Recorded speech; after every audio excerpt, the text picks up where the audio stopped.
The reality of child labor in the 21st century. I want to talk about something uncomfortable that's still happening right now. Child labor, not a history lesson, today. Here's the hard fact. According to the ILO and UNICEF, about 160 million children are in child labor worldwide. That's roughly 1 in 10 kids. Around 79 million of them are doing hazardous work. Jobs that can hurt their bodies, their lungs, their minds. Most of it isn't in factories you can point to. About 70% of child labor happens in agriculture. Cocoa, coffee, cotton, palm oil, sugar cane, tobacco. Services take about 20%, street vending and domestic work. Industry is about 10%. Mining, brick kilns, small workshops. Where is this happening the most?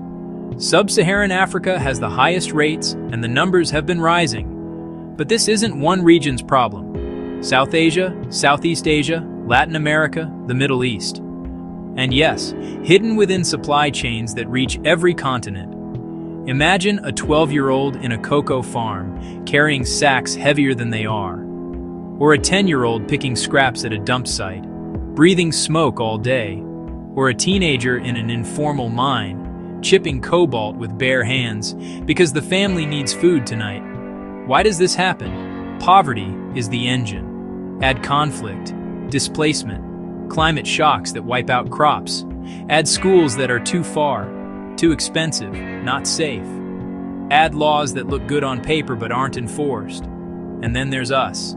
Demand for cheap food, cheap clothes, cheap gadgets, fast shipping. Supply chains are complicated by design. Cocoa beans mix from dozens of farms.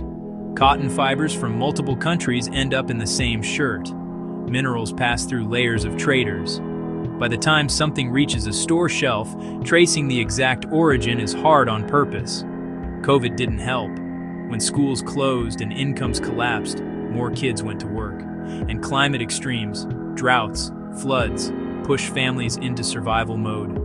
So, what actually works? Enforcing the laws we already have, labor inspections that reach farms and informal work, not just big factories. Cash transfers to families, direct support tied to keeping kids in school, lower child labor rates. School feeding programs help too. A guaranteed meal is a powerful incentive. Making work safe and legal for adults, living wages, formal contracts, reduces the need for kids to contribute.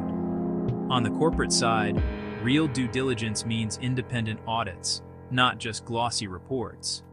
Traceability tech, like farm-level mapping and batch tracking, helps, but only if it's verified in the field. Certifications can improve practices, but they're not a magic seal. They need surprise checks and farmer support. What about you and me? I'm not telling you to boycott everything. Boycotts can backfire. Families lose income and kids end up worse. Instead, ask brands tough questions. Where do you source? How do you verify? Do you publish supplier lists and audit results? Support companies funding farmer incomes and school access, not just marketing campaigns. And support organizations that get kids into classrooms and help families bridge the income gap.